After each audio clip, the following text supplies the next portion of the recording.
Hello everybody, this is Frank Norris from the Frank and Stan chat, and as you can see there are three of us, not just Stan and me this morning, but we've got a guest who will ask to introduce themselves in a minute. But how are you this morning, Stan? Very good. I hope you like my my new approach. I was heavily criticised for a Zoom meeting in a t-shirt, so I'm trying to step up a little bit from there. So that's made me feel really bad, hasn't it?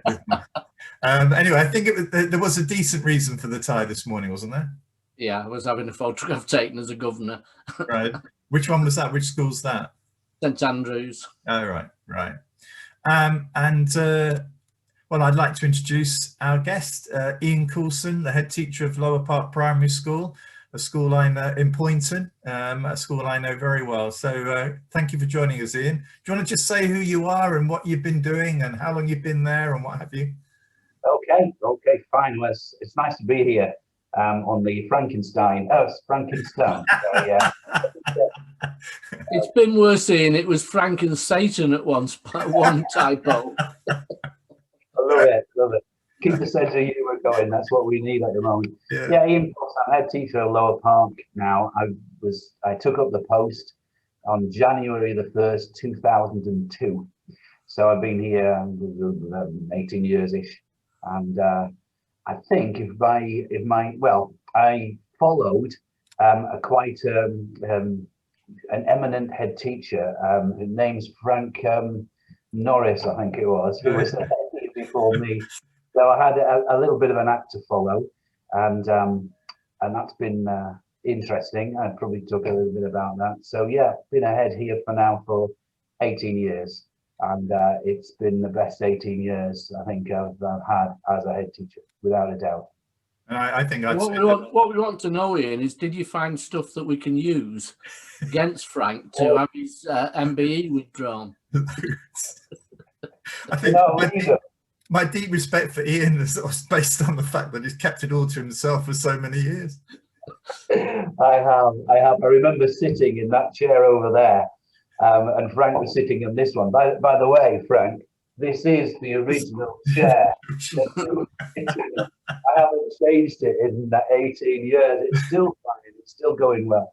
And he told me all the secrets before I started. Yeah. And I will never disclose them. But well, at least I say Frank about Lower Park, and I appreciate that. I appreciate it very much. But yes, I've got lots of little stories about. Okay. I'll write to you privately for that. All right, okay. I think this chair lady, Letitia, she was a card. She's the only person I know that could put Frank absolutely in his box. Yeah, right, she's amazing. Really impressive woman, and actually had the children right in the centre of her thinking, I have to say, one of the great things, when you sort of, I mean, Stein, this has happened to you, but when you move on from a senior post like that, I think the way that the person who takes over from you, the way they manage themselves and the way they manage what you try to do, I think is a real sort of testament to that individual, and I have to say, I've known Ian for a long time, and that I've always felt as though it's been trying to build on stuff that I perhaps started or I continued on from the colleague before, but actually been a sort of very sort of amicable and pleasant sort of relationship we've had. So it's great to have him on here.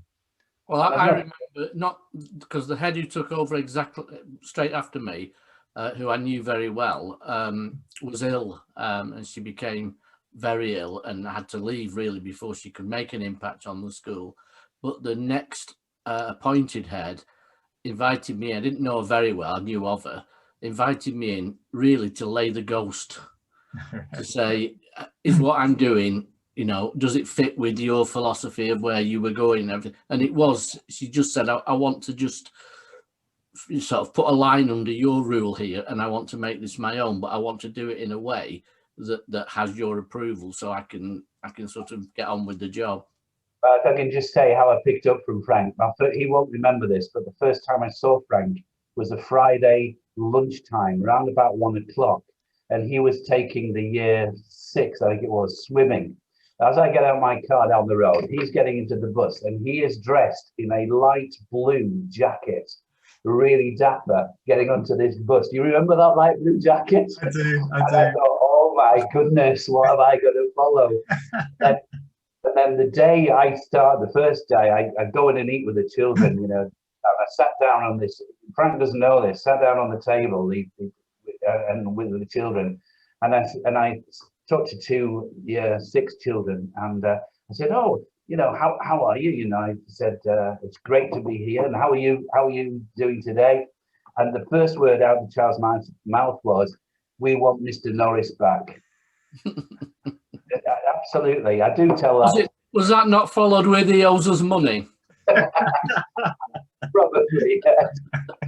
Okay, well, before my reputation is completely spent here, Stan, has anything caught your eye this week? Well, again, there's no shortage of things, is there, this week? But the one, I suppose the thing that caught my eye about the mysterious mass testing of secondary schools, depending on their geography, was announced not by the DFE, but by the Health Secretary. And I just wondered if the DFE actually knew that was going to happen at that point, because it didn't seem to be very connected up when that was announced. Yeah. And I think afterwards, the sort of push was then to get yourself tested if you were in one of these schools, rather than the concept originally that mass testing was going to be targeted at these schools. So I'm not sure what the outcome will be, but it just seemed a very strange way of announcing something as significant as that. Yeah. Well, to be fair, Frank and Stan, I think sometimes it seems like they're not connected up, and you hear tales of, you know, things happening.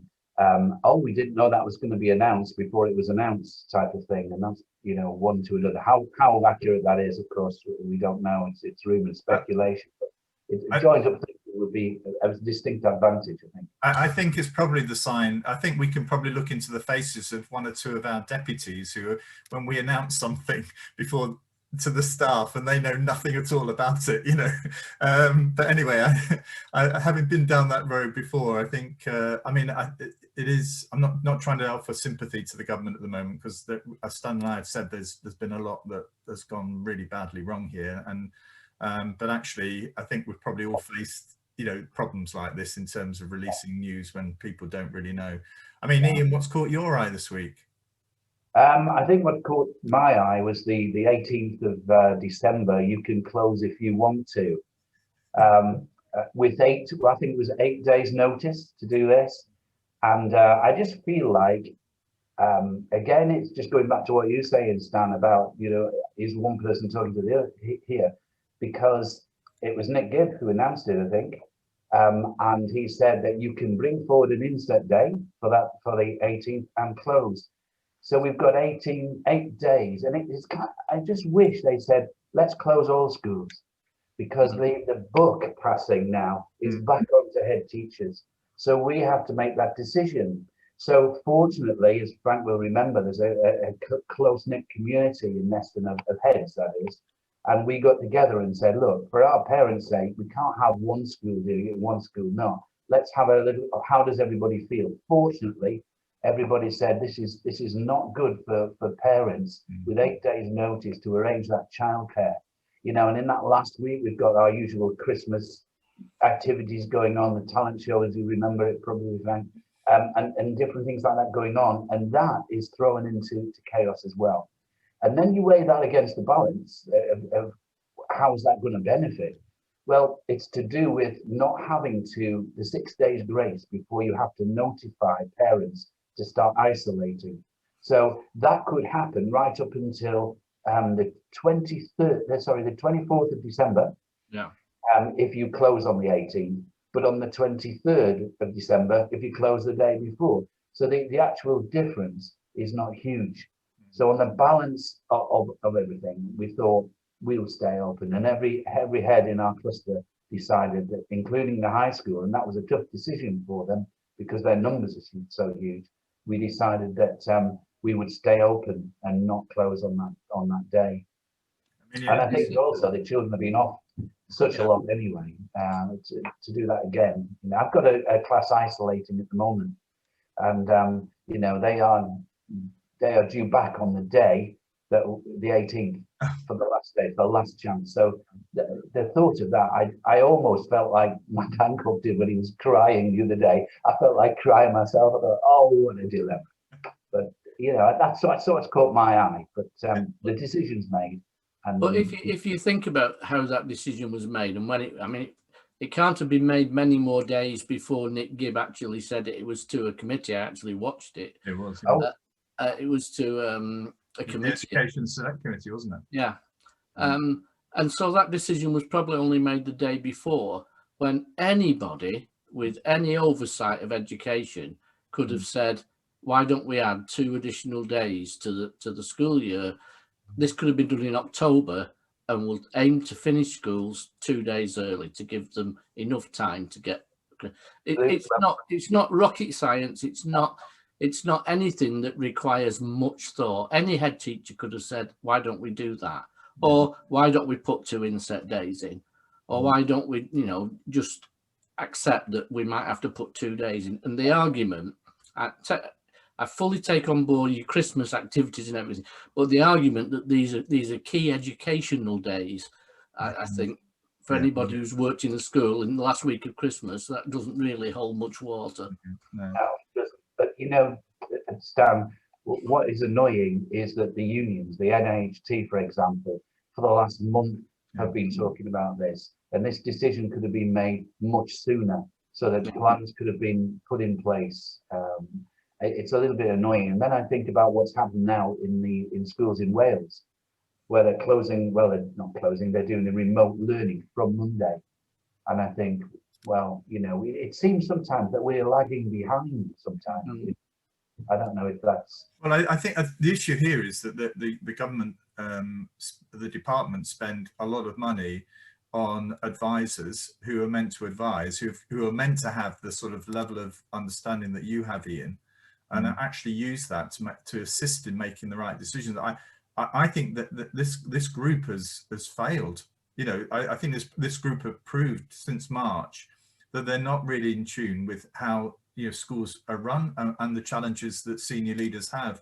I mean, I think I'm just going to throw because I'll get back to you now, Ian, but my thought of the week, or the thing that's caught my eye, there was a brand new Taylor Swift album that landed last night, and I couldn't sleep. And I know it's really weird, but I'm not a Taylor Swift fan, but I heard the previous album, Folklore, during lockdown, and it's an absolute masterpiece. And this woman's now produced another album of an hour-long music, and it's not quite as brilliant as Folklore, but it is fantastic. And so that's caught my eye. That's the reason why I didn't sleep that well last night, because I was listening to Evermore. But anyway, getting back to it, these advisors, Ian, Frank, is it the advisors? Are we talking in the same level though as the scientists? That the advisors might well be saying this is what you should do, but the political, and it is a political decision to keep schools open, overrides that. True. Well, in fact, actually, I mean, I think that the problem for me about this is so many of the decisions don't appear to have landed well. Now, whether that's a communication issue, and I'm bringing Ian into this now, because I don't know how head teachers were coping with guidance that was meant to be issued on a particular day, was then delayed and then arrived, and we had a number of these, didn't we, on a Friday evening, you know, or on a Sunday evening. I know that they were really bad timing, some of these. So I mean, it feels to me, anybody, even if you're disputing what should go in the advice and the guidance, there's somebody needs to be saying to Gavin Williamson or that comms team in the DFE, we cannot do this again. We cannot have guidance going out on a Friday, but they continue to do it. You know, so I mean, I don't know, how did you manage? How did you cope with all of this? You know, during coping with this reams of guidance coming out with odd changes here and there. Well, you're quite right. It's so often come out last thing on a Friday afternoon. So how I cope with it is really gin. With the lashings of tonic around about 5:30. That top drawer is then, Ian? That top drawer on the left-hand side? You know, I found it when you left. Yeah, well, the annoying thing is that they do tend to come late in the day, and it's very often Friday. How do we assimilate that? Well, how do we cope with it? Should I say? What I've been protesting about for quite some time now. I'm on the education recovery group for Cheshire East. 2 head teachers, 2 primary heads, 2 secondary heads, and LA officers, and we've been meeting once a week. And I've been saying for a while that what we need, when we get these DFE guidelines that come out, you will get one that comes out and it's probably, I don't know, 3,000 words long with all kinds of, and then the following day or 2 days later, the same one comes out. Now, I don't know if you see them, but the DFE comes out and then you get, these are the updates. Then there's a line, and then underneath this line, nothing's changed. So the day it comes out, and then a couple of days later, it comes out again above the line. So then you have to read all 3,000 words to pick out what's changed. Yeah. And there are groups now set up to actually identify the changes and then publicize. So I was saying to this group, look, when you feed this back to the DFE, please, when you do an update, can you put a key to what's updated? Because the hours now that I've spent rereading updates, I could almost recite some of them off by heart now. And fortunately, it's just starting to come through now, and they say the changes are to do with this section and this section. So it's a little bit easier. But the other part that really gets through to you is that daily we have the DFE, which is right. Nothing, you know, I think that's quite right. Keep us up to date. And then we get a daily update from the local authority who try to interpret the DFE in terms of Cheshire East. And then we'll get a union set of guidelines on what we should be doing. And then we'll get Public Health England. So head teachers now have got 4 different regularly, mostly daily updates to assimilate.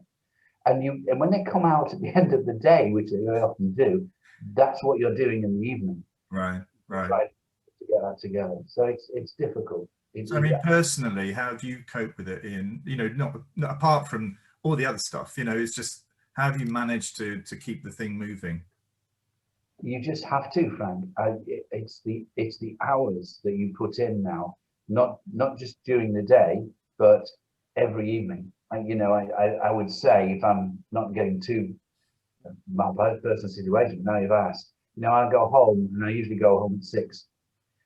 Because I like that time at the end of the day to try and get through the emails. You get about 80 or 90 emails a day now from various people selling you just about anything from Mercedes-Benz to, you know, the latest pencil sharpener. So I like to try and get rid of that by 6 o'clock. But then I go home, have a tea, and I have about an hour talking to my wife. And then I have to go and I have to get to grips with all of this. So very often she's in bed and asleep by the time I finish doing it. Yeah. So I'm coping only by putting in extra hours. And then at the weekend, try and get some part of the weekend where you can actually do something completely different. I go out for a bike ride, which I do, or occasionally a walk, which I hate doing, but I would do it just to do something different. Yeah. That's how you cope. Yeah. So just to clarify, Ian, you have your large gin at 5:30 and you go home at 6, just so the local police are fully aware. Friday's the exception. I draw a line at 20. I don't live far from the school. I don't live far from and I'll go at 20 past 5. 5:30, I walk into the room, this glass appears in my hand, and poof, that's it. About it is, I'm usually asleep by 8 o'clock. One of the themes we've had in Frankenstein chat, because of our background in Offstead, is, you know, what the Offstead role has been and how effective it has been, and also this sort of underlying or sort of hovering pressure in terms of, you know, are Offstead actually inspecting what's going to happen going forward. You know, it's probably a poor reflection of how the accountability framework is so heavily weighted towards Offstead. But actually, I know that, you know, you've been waiting, haven't you, for an Ofsted for some time. You're currently an outstanding school, so you've had that sort of, you know, well, they're going to come, but I think you anticipate it was going to be fairly soon. But I don't know whether that's the case now. Well, who knows? It's I think we're waiting, aren't we, for January. I believe Ofsted inspectors have been called to something in January, February, to decide on the way forward, or to impart information on it. Yeah, it's been a long time, 2008. So we were definitely next in line, expected. But my concern, if I like to put this on the table, is that I know in that term up till March, when the schools went into lockdown, that it was probably the best term we've had in school for, you know, I don't know, for some considerable time. And yes, we've been building up to the inspection, but the good practice here has always been, well, I'm saying this, and I'm trying to not be, I'm trying to keep modest about it, but it's a really flourishing school.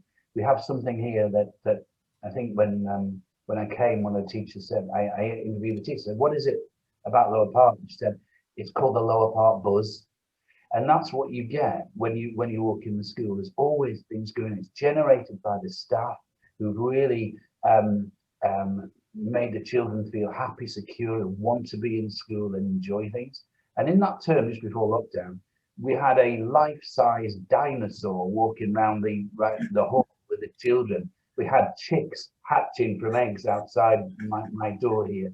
We had a musical extravaganza with a pop star. It was just an incredible term, all built into to bring that knowledge home to the children of all these things firsthand. Because my belief is that children will learn much more and remember much more, if that's what the framework says, the sticky knowledge, if you like, when they actually experience something firsthand. So everything for me is how close can you get firsthand? And that's why we did those things. And it was buzzing.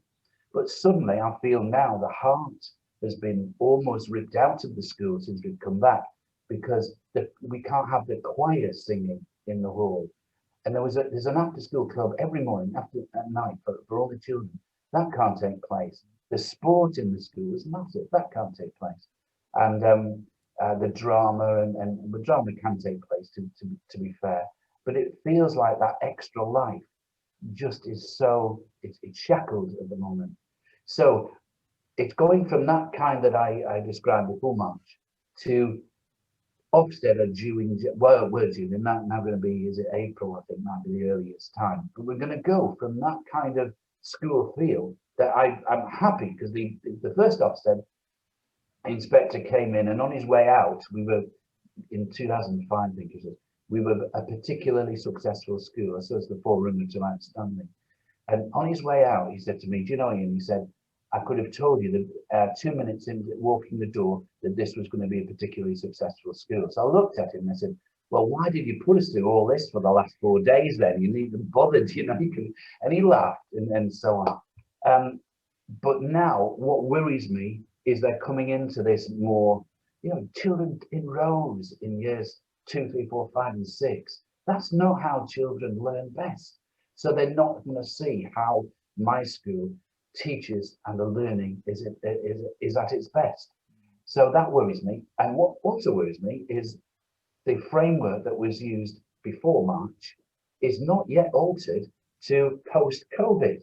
So the intent, the implication, the impact, when the children have not been there for half a year and we're doing a recovery curriculum, we're not teaching in the same way, we can't do the coverage, you know, we're timetabling visits to the toilet, you know, and they're going to come and judge me on an old framework. Yeah. Well, I just hope somehow reasoning prevails when they actually do turn up here. Well, it's going to be supportive, Ian. Don't forget, the next inspections are going to be supportive inspections. Yeah, supporting who? I know. I mean, I've written a piece about this, and I haven't posted it. I've sent it to 1 or 2 people for comment. You know, either inspectors inspect or they advise. You know, I don't think you can have this halfway house. I mean, either we always try to make inspection supportive of the children. That actually the purpose of it was to try and improve their lot. The way that Ofsted's selling this, it's supportive of staff and of the community, that sense of it. And actually, I think that, suggesting that they're supportive indicates that perhaps they weren't. And that for me is a big concern. But actually, the other thing was around, which again, Stan and I have spoken a lot about, is suitability of the framework and its lack of attention on community, and the lack of attention with all the stuff you've been speaking about there, your connections with the local authority, your connections with other schools. This is stuff that the framework pays lip service to. There's very little attention to that. And actually, when you think about what the work you've been doing, Ian, it's been about the front line of community survival for services. And actually, that's something that the framework that you will be inspected on doesn't even address, so I think it's really pitiful. What COVID's brought out, it was always there, but what it's brought to people's attention is just what schools do that outside a narrow curriculum. And there's been no real judgments on the quality of a culture of a school, the feeling of the school, the family nature of a school. And that's what this has shown. This disaster of a year has shown that that's actually the glue that keeps schools and their local community attached. And as you say, Ian, when you can't do all those things, you feel the heart's been drawn out of the school. And I think what everyone's got to understand who's never been in primary schools, that is actually the beating heart of the school. And although the curriculum is very important, it's an element of what the school offers children in terms of their whole development. I think, and when Amanda Spielman says schools aren't used to dealing with this kind of thought about, I was where has she come from? I was gobsmacked with that. I mean, when I worked in the co-op, well, I still do work for the co-op, but in that big headquarters at the back, there's a charter school. There's an old charter school. And when she said that, my thoughts went to that charter school and said, you are seriously saying that it's only recently that schools were involved in community work? Yeah. Really? That tells me there's somebody who actually has very limited understanding of the role that Ian does at the moment. Well, every child matters was a pretty big thing in schools. I know.